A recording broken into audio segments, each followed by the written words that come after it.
सोमवार को bus stand स्थित सेंट्रल बैंक ऑफ इंडिया शाखा कटंगी में हाथ की सफाई से बैंक में आने वाली एक महिला ग्राहक से 30,000 रुपए की नकदी रकम ऐंठने का एक मामला सामने आया है। एक ठग को कटंगी शहर की इस घटना के बाद चंद मिनटों बाद ही दबोच लिया गया और पुलिस के हवाले भी कर दिया गया। जानकारी के मुताबिक सोमवार को एक महिला 2 लाख रुपए की राशि विड्रॉल करने के लिए बैंक पहुंची थी। जब इसे ही महिला ने राशि बैंक से निकाले तो पीछे खड़े एक शख्स ने महिला से कहा कि वह नोटों को व्यवस्थित तरीके से जमा देता है।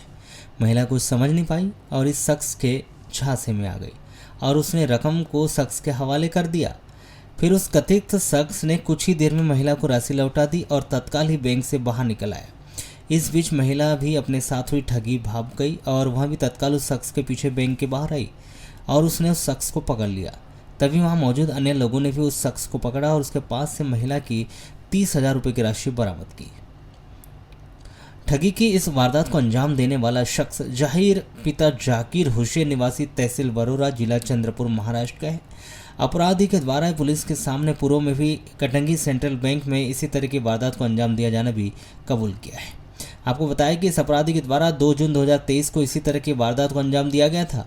तब अपराधी ने डीवी मार्ट के संचालक प्रशांत देशमुख के साथ ठगी कर 37,000 रुपये की रकम गायब कर दी थी। इसी तरह की यह दूसरी वारदात को अंजाम देने के मकसद से यह अपराधी बैंक में आया हुआ था, जिसने वारदात को अंजाम भी दिया। लेकिन महिला की सतर्कता और लोगों की जागरूकता के चलते अपराधी को पकड़ लिया गया और कटंगी पुलिस महाराष्ट्र के अलग अलग थानों में संपर्क कर अपराधी शख्स के खिलाफ इस तरह की वारदातों की रिकॉर्ड भी खंगाल रही है।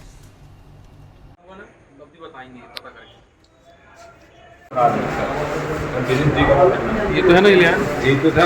मैंने साहब से उल्टा पूछा। हाँ, ये तो है। ये मोबाइल नंबर बताया। सेंट्रल बैंक के सामने मेरी राखी की दुकान थी।